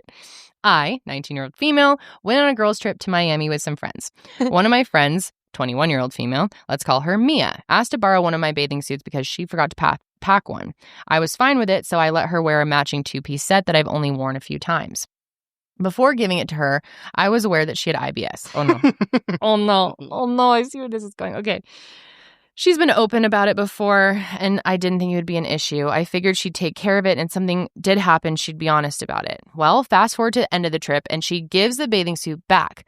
I didn't look at it closely right away because I just shoved it into my suitcase to wash later. When I finally got around to doing laundry, I saw that the bottoms had a visible shit stain. Oh, no. I was mortified. It was clearly washed, but not well enough. And although some of the girls disagree, it was definitely ruined, in my opinion. I agree, because even, like, if it's your own shit stain, maybe you keep wearing it as long as it's not visible. But if it's someone else's shit stain, that's ruined for you. Yeah, right? no, well, absolutely. I would not wear if my swimsuit was shit stained with somebody else's shit, I would just not wear it. What about you guys? Would you keep it? If there is even a whisper of poop on that thing, no poopy dookie. Yeah, no dookie, no streaks, please. Yeah. It's ruined. It's ruined. I'll Okay. wear shit stain stuff, Ian. I'll wear yours, Tom. I'll wear a shit stained shirt of yours. If you... Okay, question here. If let's say Tom gave you a pair of swimsuits and you shit in it, would you give it back to him like that, or would you buy him a new one? So what's crazy is that I mean, I think I've told you guys, I shit my pants a lot. What? I've shit my pants before. Yesterday. Yep. Oh, Literally yesterday. I was playing Elden Ring Night Ran. I've heard that's a fun game. It is. And I made a box of mac and cheese, and I put my pants. And so... What kind of mac and cheese? Annie's. Which Ooh, one? Annie's is the best one. Aged white cheddar and Yes, shells. you know what you're doing. It's good. I Have know. you ever put cream cheese in that? No. Next level. See, I'm a big. I like hitting it with some Lowry's seasoning Oh, salt. yes. But You know yeah, what I like in mine? The Creole, it's like the green. Tony Chachere's. Yes. Yes, dude. Mhm. Yes, Yeah, dude. that shit's good. But yeah, On my Mac. That's smart. I poop my pants. Okay. And so That's the best of us. What were you just like so invested in the game you just couldn't get up? no, I was taking a break and I was on my phone, and it Oh. I just pooped my pants. Like full on poop? It was poop. It was poop. It just it came out. But and so, as you both know, I live with our good coworker Austin, and he wasn't home at the time, and so I went out to throw them and 3 other pairs of underwear from past experiences in the dumpster, in our shared dumpster, and I was like, I cannot let him see this.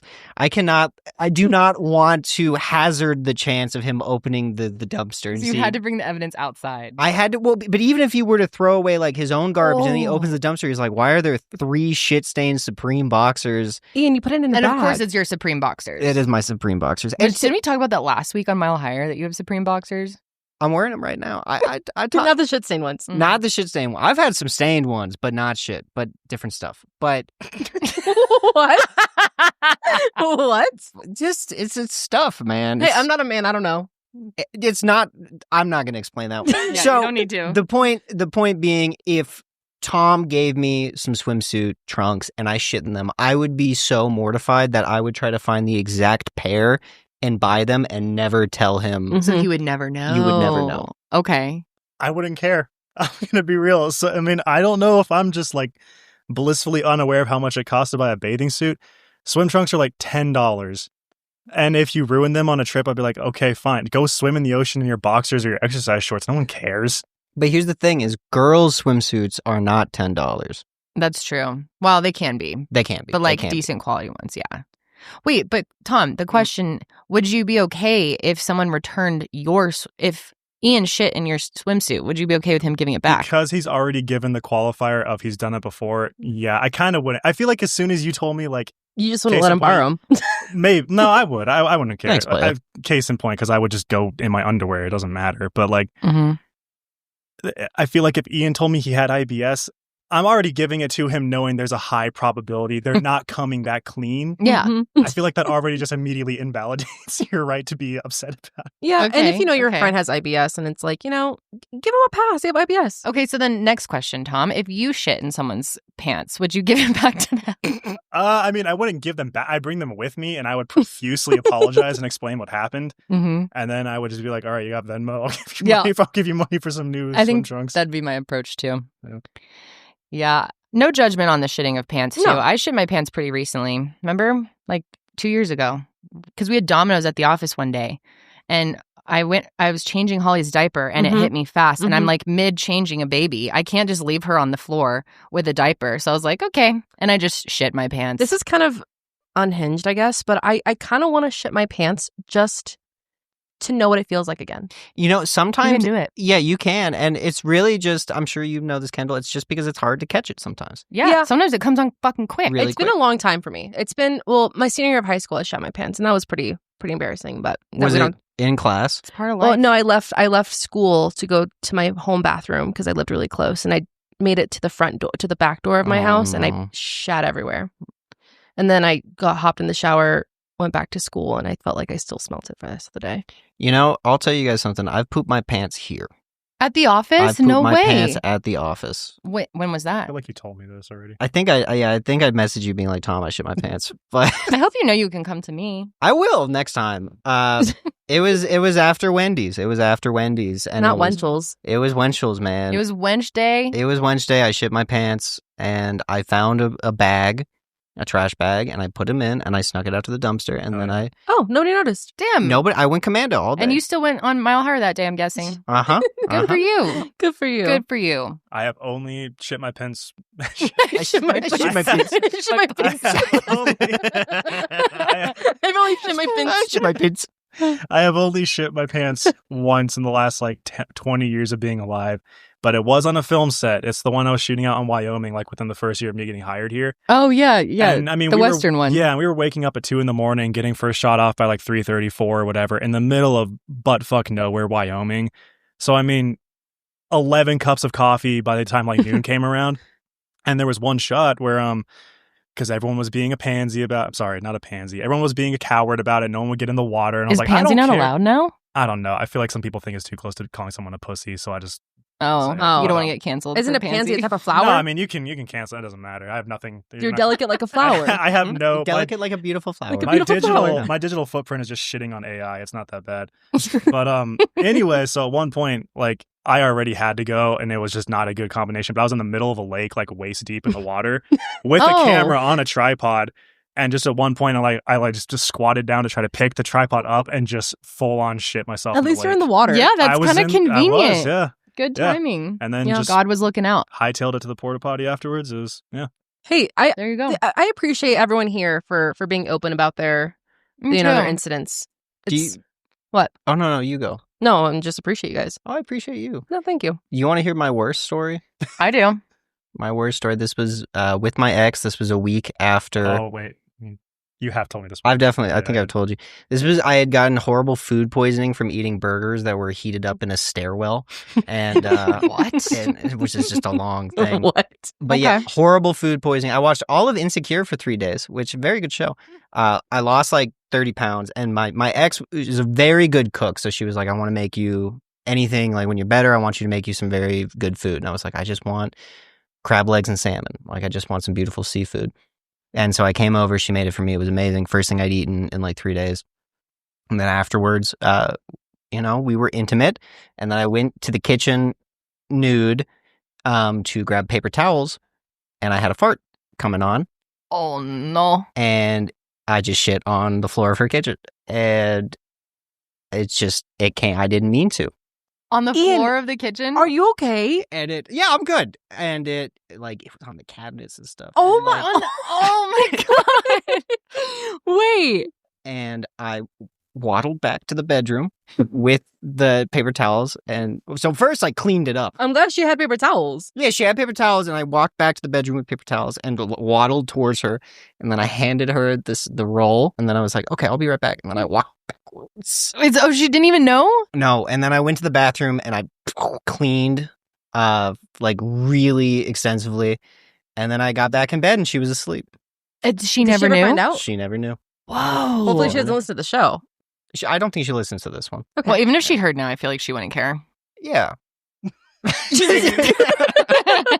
So anyhow, back to this am I the asshole? You can shit your pants. You can shit on your friends.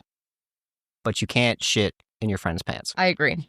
That is the truth. That's true. I just realized we haven't even finished reading this thing.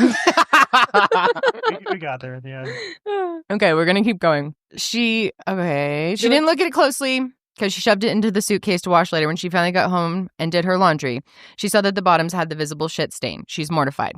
I was mortified. Mortified. She's like, holy shit. Literally. No, the poster was mortified. Yeah, not that's the what I'm friend. saying. Okay. The friend. No, wait. No, the friend. Yeah. No. The the owner of the swimsuit. Yes, the owner of the swimsuit. We're on the same page. She's mortified that there's shit in her swimsuit. It was clearly washed, but not well enough. And although some of the girls disagree, it was definitely ruined in my opinion. Okay, here's where we left off. I texted her about it, and she apologized, saying that she wasn't feeling great that day, and she did her best to clean it, but the fabric is light colored and very thin, so the stain is just there. I told her she needed to replace the bathing suit, and since the matching bottoms aren't sold anymore, that means getting me a whole new one. Okay.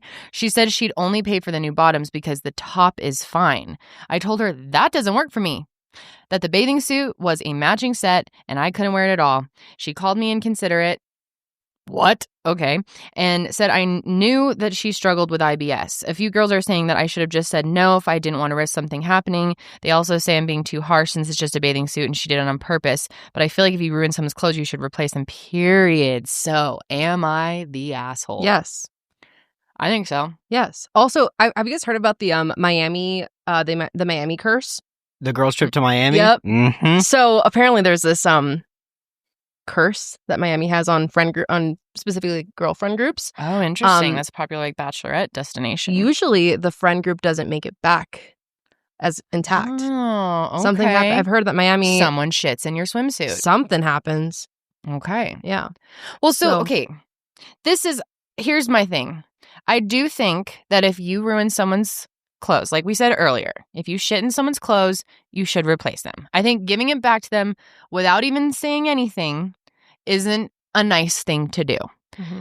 At the same time, I think to make someone feel so bad who is your friend and they have IBS. They didn't mean to. Maybe they didn't even know. Maybe they didn't even see that there was a shit stain.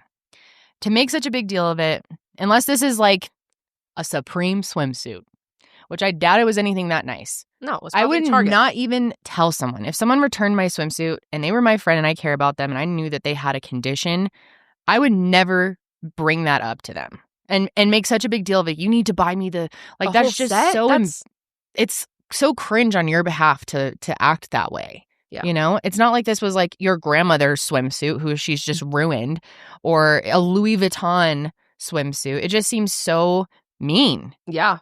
I agree. But at the same time, it is not, if she was aware of the shit stain, it's not very nice to just return it and be like, it's fine.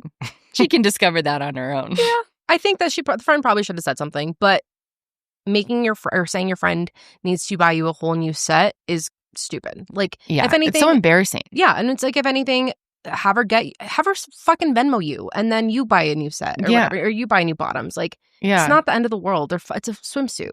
Yeah, especially if this is like a good friend of yours. I don't think it'd be like, I don't care how much it is. Like, again, unless it's like a diamond encrusted swimsuit. No, it's just like mean. Yeah. It's just mean. And also like putting this on blast to the whole friend group too. It's like. And all of Reddit. Yeah. That's nice. Okay, what do you guys think? Who's the asshole? Are they both assholes? A little bit of both? See, I can only put myself in the perspective of the shitter.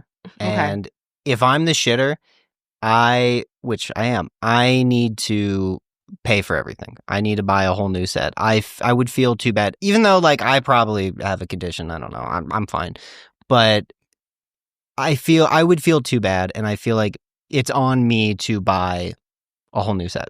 Like that's how I feel. That's how I feel. I don't think OP is an asshole in this case. I think that makes sense to me. But if someone shit in something that they returned to you, would you even tell them? See, and that's the thing is, no, I wouldn't even bring it up. Same. I wouldn't even bring it up. I'd be like, oh no, thank you. Yeah. You lost a swimsuit. That's fine. If you didn't lose it from your friend, you were going to lose it in the ocean. Like, I don't know. Like, how long does it last anyway? It's a swimsuit. What do you think, Tom? I maintain what I said. I feel like as soon as you know your friend has IBS, you sort of invalidated your right to be enraged about it. So yeah. Yep. I don't know. Grow up. It's a fucking swimsuit. And that's what I'm saying. It's a swimsuit. Yeah. Grow up. I agree. So she's the asshole, but at the same time, maybe I think we have two assholes here, to be honest. Okay. Yeah. So maybe we're not calling a girl a dick, I'm guessing. Oh, we can. Can you, like, okay, so it was dickish of her to return the swimsuit with a shit stain without telling her. Wasn't the nicest thing in the world. But the true asshole here is the owner of the swimsuit, the poster. I like that ruling. Yeah. I think that's just and fair. All right. Case closed and court dismissed. That's going to be it for the sesh today, guys. Thank you for joining us for this strange episode. But actually, it's so much fun. You guys got to come back again. This was great having a male perspective on these. It's got my spirits up too a little bit. Me too. I like hanging out with the girls and Tom. It's fun. So much I fun. love hanging out with both of you. I like being here. Yeah, my spirits are picked up too. I came in here feeling like really sad, and now I feel like pretty happy. So appreciate you guys joining us, and we appreciate all of you for watching. Even those of you who watch no matter what we're doing on this show, because we never really know. We could be shitting our pants. Yeah, you never know. Sometimes we have shit our pants during the episode, and you wouldn't even know. You wouldn't even know. I would tell them. Yeah. Oh yeah, I know you would. You guys would get on Reddit and be like, "Oh, the Mile Higher crew shit their pants today on their recording." But that's gonna be it for us today, guys. Thank you so much for watching. We'll see you on the next sesh. But until then, Karelly, take us out. Keep us fresh and keep it fresh. Keep your pants fresh.